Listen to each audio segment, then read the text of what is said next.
Wake up, buyer payer people. It's a beautiful day. Go grab yourself another cup of joe and say hello to Jim and Michelle Rhodes on the Buy Here Pay Here morning show. Take it away, you two. Hello, everybody. Welcome to a special broadcast of the Buy Her Pay Her Morning Show.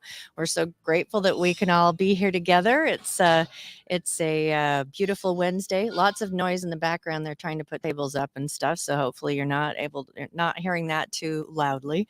We have some special guests here today. Jim, do you want to go ahead and introduce them? Sure. We have moderators from NIADA and their 20 groups. We have Bill Elizondo and Ben Goodman, who are executive moderators and just all around good guys who are lucky enough, or we're lucky enough to have them with us. And so we want to share with our listeners a little bit about what happens in at NIADA and how it relates to being a 20 group, and especially a 20 group that is attached to a nonprofit organization. And so we have lots of interesting things to talk about, but we are happy to have them here. So let's just open up with Bill. If you want to share with me a little bit first, let's get you up on the microphone a little bit. I think you can hear me. Yeah. I think most people. It's a little intimidating, isn't it? No, I gotta tell you.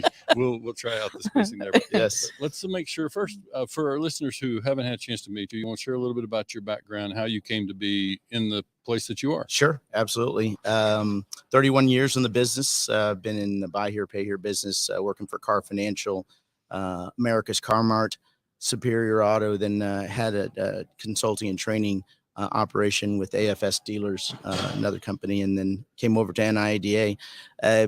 Wasn't planning to come to NIADA initially.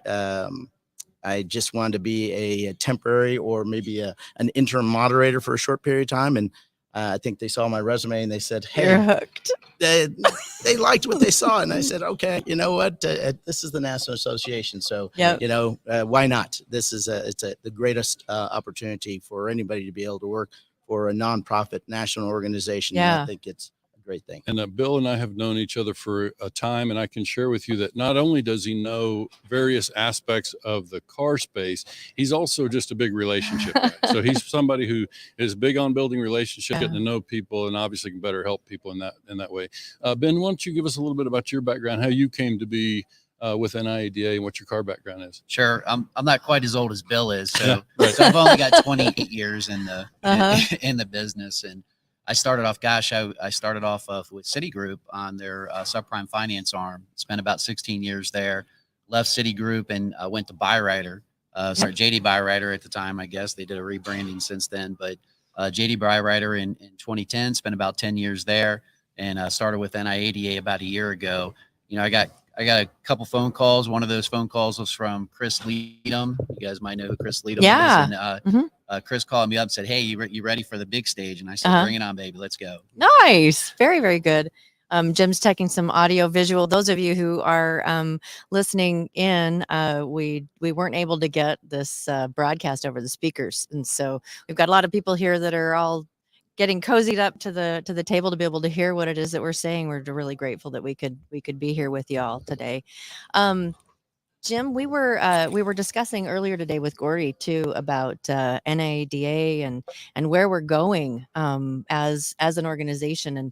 And when I say we, one of the things that I've really appreciate about NIADA, people may or may not be members, but NIADA works for everybody.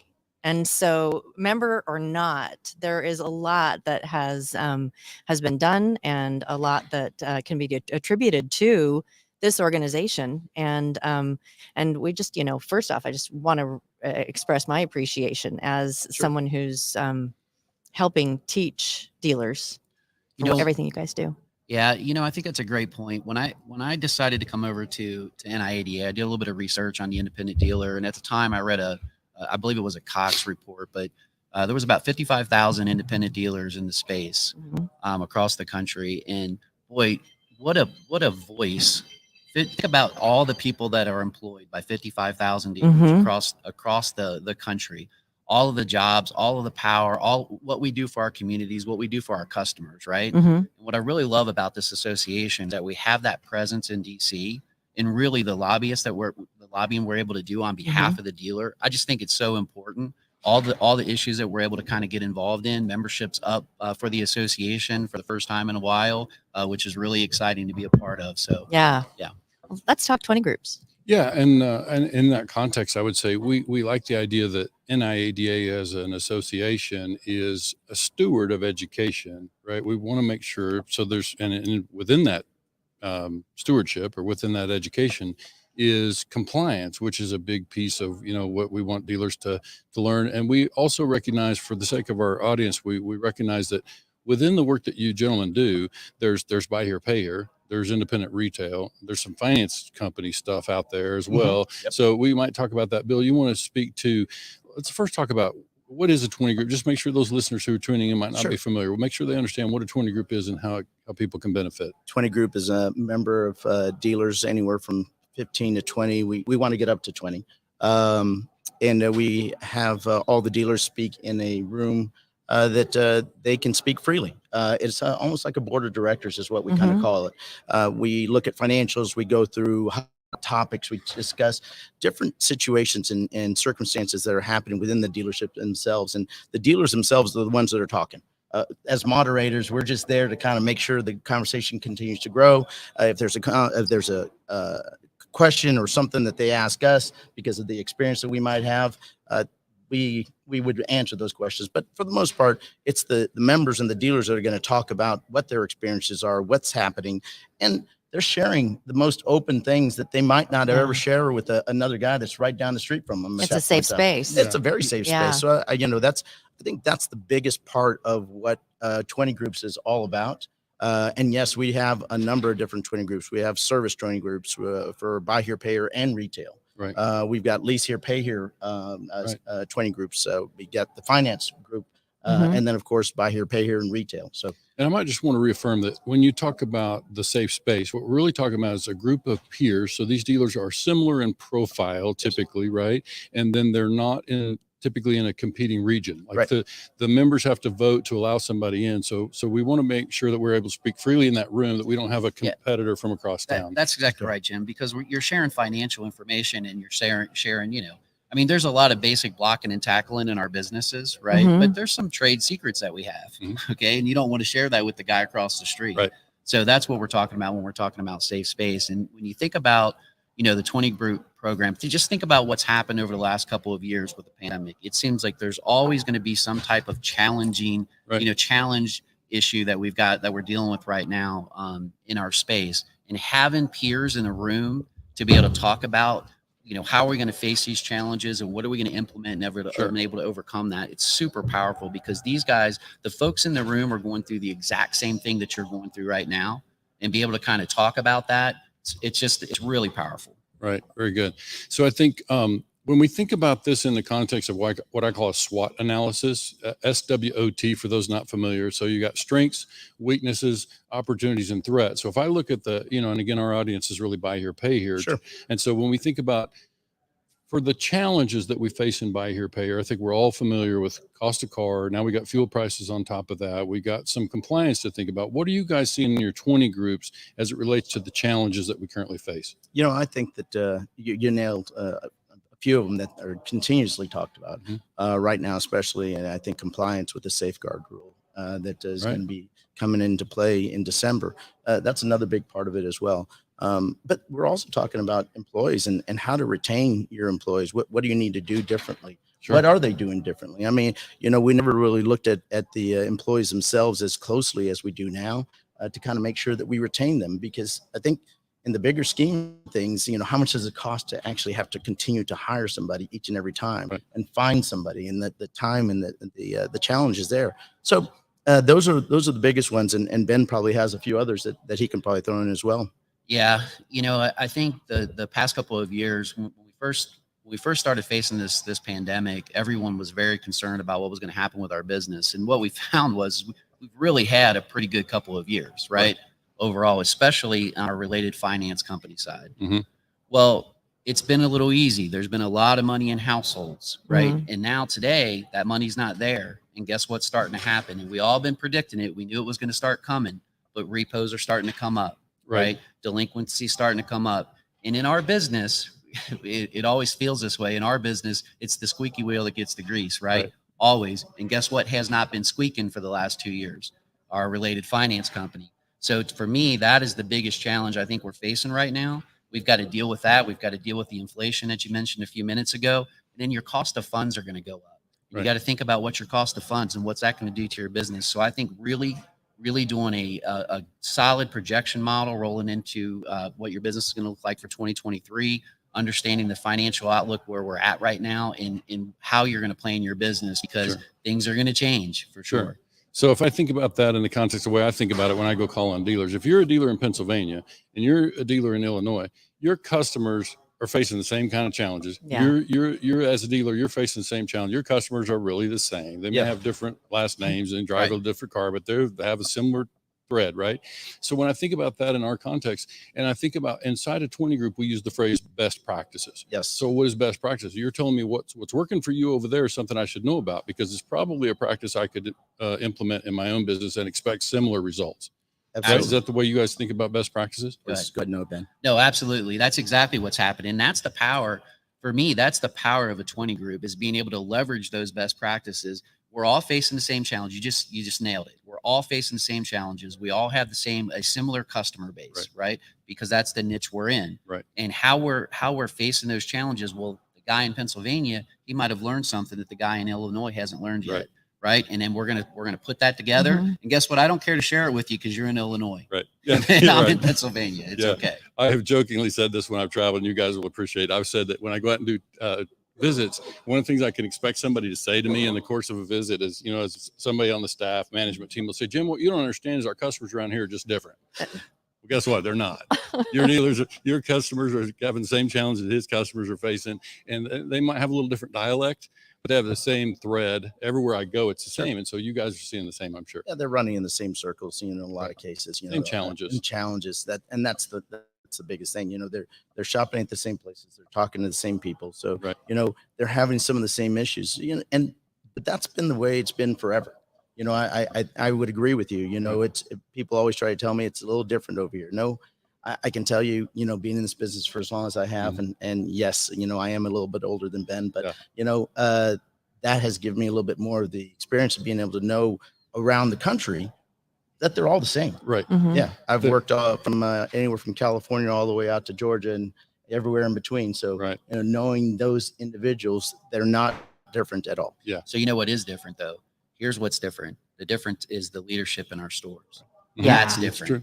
All right. So we've, the customer base, whether it's urban, suburban, or rural, it's all the same. But our people in our stores make the difference. Sure. That's where the difference is. Sure. made. Well, I would say as we navigate these challenges in our industry, right? All these things we touched on that are challenging for dealers right now, then the compliance piece that you touched on, that's also there.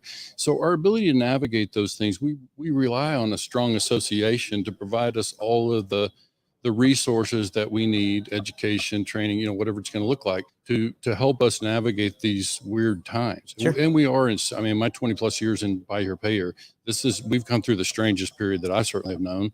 And so we've got some weird stuff to navigate. And so having some peers and some people that we can lean on and work through those things together makes a lot of sense to me. Sure. It's educating the dealer themselves. I think that's the biggest part of a lot of things that we do is it's the education that they get that passes down to the employees, that passes down to, even at that point in time, the customers, understanding and being able to understand what they're trying to accomplish. That's huge. Sure. In this business. And, it's the education that we're trying to, it's kind of funny. I had somebody stop by our booth yesterday and they were talking to me and they said, yeah, I've been in business for 20 years and, but I've never gotten to a 20 group and, just didn't see the, the value of being in a 20 group and tried to, I didn't try to sell them. I wasn't trying to sell them. It was actually, he said, it's only my wife said that it was not an expense that we wanted to have. But says, I know that it's a value. And I told him, he says, ask me some questions that you think I should answer. So I asked him a couple of questions and one he answered and the other was like, gosh, I don't know that. Yeah. And it's just about either delinquency or some financial information that, for the most part, the members of a 20 group, they'll know what that answer is and they'll know what everybody else in that 20 group's answer would be as well, because that's the value of being able to have that education at that same time. Seems like every 10, 12 years, we go through this cycle and we have a paradigm shift in our business model, right? And I'm sure a lot of folks in here can remember back in the day when, when you were selling cars and you were selling your whole ACV, you got your down payment covered the whole cost of the car and everything was profit on top of that. And that's what you were financing, right? Well, every once in a while, every 10, 12 years, we have this paradigm shift in our business model. And guess what? It's happening today. Prices on our vehicles have went up. We've had to make adjustments to that. Do you want to be on your own and trying to navigate through this on your own, or do you want to have some partners helping you navigate through these shifting markets? And that's really what I think a 20 group does. Yeah. And I've been a member of a 20 group myself. Like as a dealer myself years ago, I was involved in a group, and I have some appreciation for what that value is, right? I certainly got a lot of value and continue to go to that. And I want to ask if you guys, I know Bill, you and I talked about this. I might ask Ben and see if I'm right about this. My perspective on what a moderator can do is if I'm a dealer, I'm a member of your group. You might not know the business better than I know. You certainly probably won't know my business better than I know my business, but you probably know my numbers as well or better than I know my numbers. Is that fair? That's fair because you're in the weeds. You're in the trenches, right? It's the whole forest for the trees thing, right? So it's really great to have a second set of eyes to kind of step back and go, oh man, look at these trends here. You should watch this because this is trending in the wrong direction. Or if I compare this to where the rest of the market's at, man, we should watch that too. And I have the advantage of not just one dealership or one group. I'm seeing hundreds and I'm talking to thousands of dealers across the country. So that I think that's a big advantage that I have as a moderator to be able to help you understand what the market trends are doing. Yeah. And I hope that takes people inside what the real value can be of a 20 group is when you've got that moderator who does see all the stuff. Then there's a couple things that happen there. It helps adjust the BS meter, when people are out there saying, things that, that they're facing a challenge and they don't have a solution. There are solutions, there are ways, and it helps us get past that stuff and not kind of accept this excuse. Sometimes they're just excuses, right? That's exactly right. We have to get past that and start to focus on solutions. And that's part of what a 20 group can definitely do for you. Yeah. And it's a really successful proven model. I mean, 20 groups started in, what was it, Bill? 1946. 46. Yes. I mean, 20 groups have been around for a really long time. You don't have a entity around that long unless it's working. Right. Yeah. You'll hear testimony from all kinds of people who have been in 20 groups. Almost everyone I've ever talked to said, oh, it's the best decision I've ever made in my whole career and my whole life. And, you bring one idea in and take 20 ideas away with you. And that's the benefit of it. That's very good. Yeah. We with a lot of the dealers that we've talked to that are members of a 20 group, that's like the best decision ever. We learned so much. And so, what we're trying to do is educate people about what the benefits are and trying to create a better opportunity for people to step in because it really is. It's a very nice complement to what Jim and I do as well, as we're out there trying to teach people. And it's a really good and when partnership. Just to kind of add on to that, when we're in the room, that is another benefit is that we're understanding what the challenges are directly from the dealers. So when we're creating content and creating education, it's specific to what our dealers actually need. It's not just something we're throwing up against the wall and just seeing if it sticks. It's, man, this is what I need. This is what the challenge is right now. How do we create education in order to help folks overcome those challenges? Absolutely. And the members make the decision as to the conversations that they have, the discussions. We will facilitate and be able to at least maybe guide them in certain directions that might help and, continue to guide them into those answers, that insight. And I think it's just, between Ben and Ed and I and so the retail moderator, Ed Curry, we've got over 100 years of experience just in this business, so, whether that just means we're old. It does mean we're old. Join the crowd. But that's okay. I think everybody expects, and wants to have someone that has that kind of experience, that kind of value that they bring to the table. It's a really great place to have someone that can be a mentor. You talked about value. I got to ask for our audience here in the room, I got to ask of those who are dealers, if you had a chance to buy a car for $2,500 that you knew would sell for $5,000, would you buy it? Yes or no? Hands up. Yeah, double hands. 2-1. If you could double your money on the cost of a car, you would buy the car. So we would probably apply that same thing to education. If you could buy training for $1 that was going to translate into $2 in your business, we probably would do that. So for some reason, some of us don't do that. Yeah. But we buy the cars. I'm going to use that from now on. That is fantastic. Well, it's Wow. but don't you find that a lot of times it's I don't know what I don't know. Right. Yes. So I'm in my space, I'm in my lane, and man, I'm really smart. I'm the smartest guy in the table. I'm the smartest guy in the room, right? We've all heard that. But if you're the only guy in the room, then well, I'm not sure how much good that's doing. Right. That's actually a conversation that we have frequently. Yeah. One of our specialties is bringing people into the business. Sure. And so we do a launch consulting package, and it's been really interesting to me as the novice that how many that say I had no idea. I didn't even know what questions to ask. And as we walk them through this process, it's like, oh my goodness, that's a thing. Yes, that's a thing. We need to make Right. sure that we cover these different bases. Right. They typically don't, even if they've been in the business for a long time, if they've never taken advantage of education, they may not know what questions to ask still. Sure. And some of it is that man, we've got a lot going on. Yeah.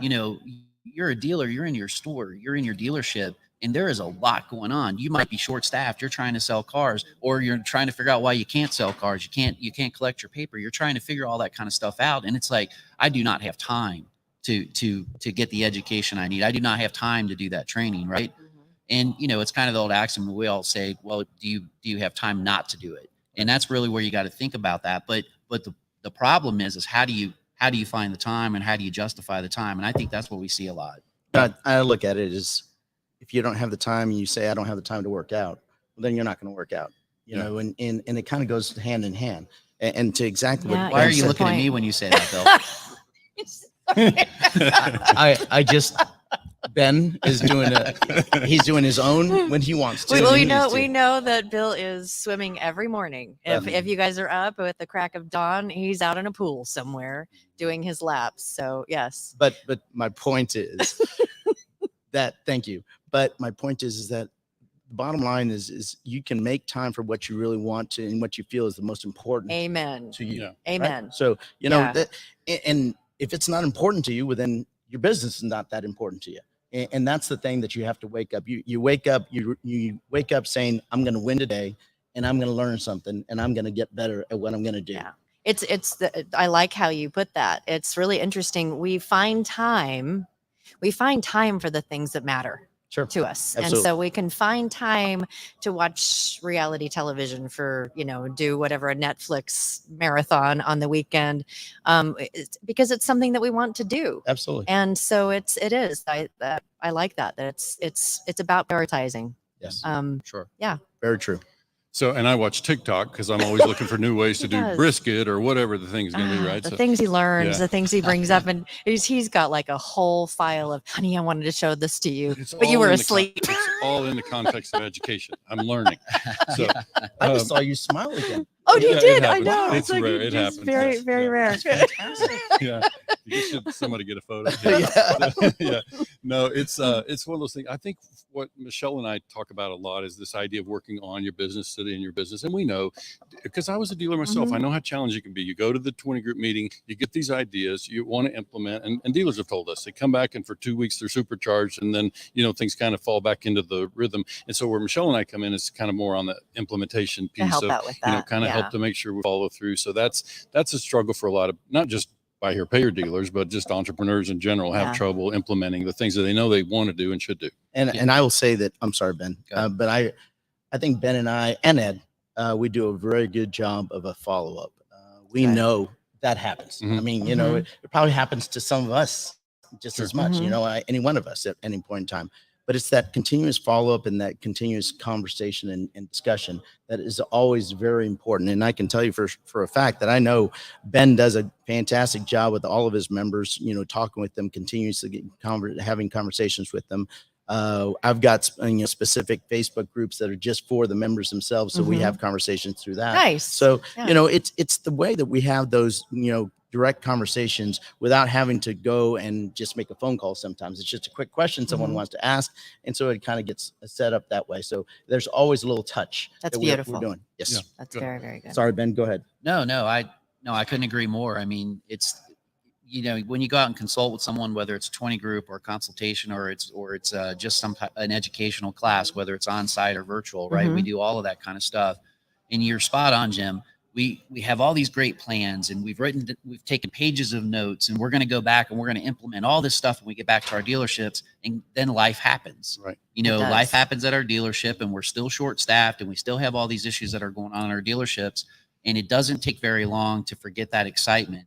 So it's really if you really want to get the right kind of education, you have to have the accountability follow up. It has to be a part of that education package, whether it's 20 groups, consulting, or whatever the education is. It's super important. Yeah. And I think we all understand, we've heard the expression that training doesn't cost, it pays, right? So in theory, going back to what I said about the value, we're looking for return on investment. We're looking to make sure that the time that we spend and the dollars that we spend to participate in those things, that they're going to produce dividends for us. And we know that they will.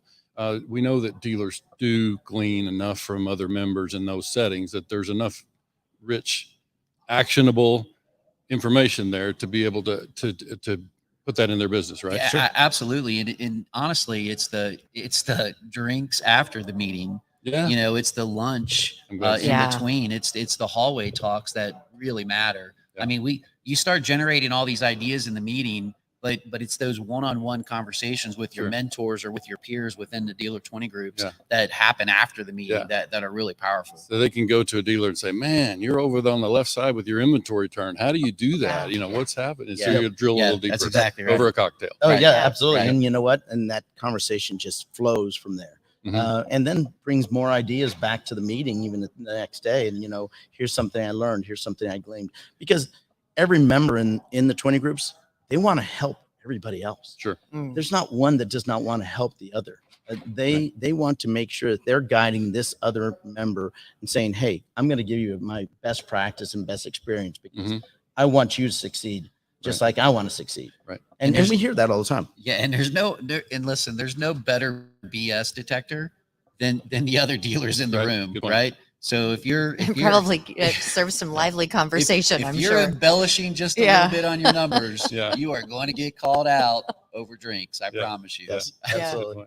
Yeah. That is one of the beautiful things. I mean, just with 20 groups, also with the conventions, all of that is there's a value of being in the room when you're talking about the things or listening to a speaker, but there is so much value that happens outside of the room when you're with your peers and you can have those conversations and learn new things. Sure, absolutely. And I'm going to say one other thing is that when we have an opportunity to talk to the members themselves after the meeting or at some other point in time, they're asking us questions. They want to kind of reach out to us, and they're always maybe a little concerned. Well, is this something that, you know, I can ask you that, you know, do I get charged for this? No, that's who we are. We're just there to help you. You know, I don't think that, I think there's plenty of dealers and members and people that are not part of 20 groups that come to me and ask me questions, and I'm more than willing to answer any question.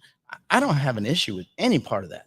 You want to know something, and if I know it, I'm going to help you, because that's what we're here to do. We are those ones that are just going to help guide you through the right and in the right direction, because we don't have anything that's backing us other than it's a nonprofit that gives us the opportunity to not have to sell you anything. Absolutely. Good. Well, we are about ready to wrap. We need to wrap up here. I'm hearing applause from another room right now. Is there anything else, parting thoughts before we finish up? No, actually, Bill's going to turn to me because he's at a loss right now. So I got you, Bill. Does that happen very often? No, it doesn't. Wow. Well, you know, I want to make sure I had the last word. Okay. Exactly. Well, if you know Bill, a lot of things go over his head. So it's only because I'm a little short, but that's okay.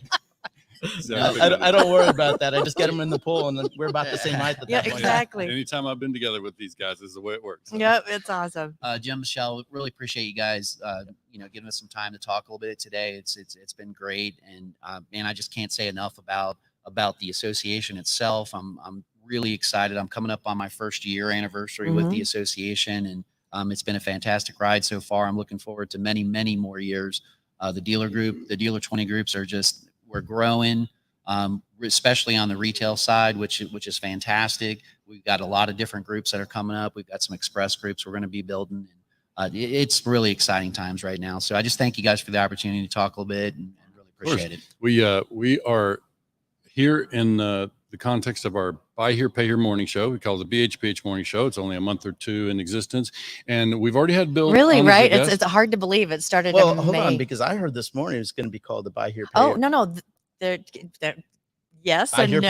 Pay Here Nation. I was on the show Mhm. this morning. Yeah. The The morning show's going to stick around, Yeah. That's but good. we're launching something called The Nation. The Nation. Yeah. And you know what? I think that's fantastic. And you Thank guys you. are welcome. Oh. The Oh, yeah. morning show, we've already had you on as a guest. We want to have Ben join You us really? on the morning show. Yeah. Well, Yes. when they're new, they just got to get whoever they can get, Bill. Now they like some real talent. It never stops. Oh, So no, it's been a treat to have you guys here. Absolutely. We know Thank you you very guys much. always you're bring a lot of welcome. value. Absolutely. My respect for you is goes a long way. So Thank you. We just have fun. We're Yeah. just having fun. every That's all. time. And Absolutely. those smoked Old fashions. Oh, Nice. Yeah. They're Fantastic. Yep. So Talking They're about- our favorites. Yeah. All right. Well, we're going to let you all go. Thank Thank you. you again so much for joining us. And we will be broadcasting again in about an hour. And so if you want to come and join, we'd love to have you come and join us then as well. So have a great day, guys. Thanks for tuning in. Thanks for tuning in. Thank you. Thank you.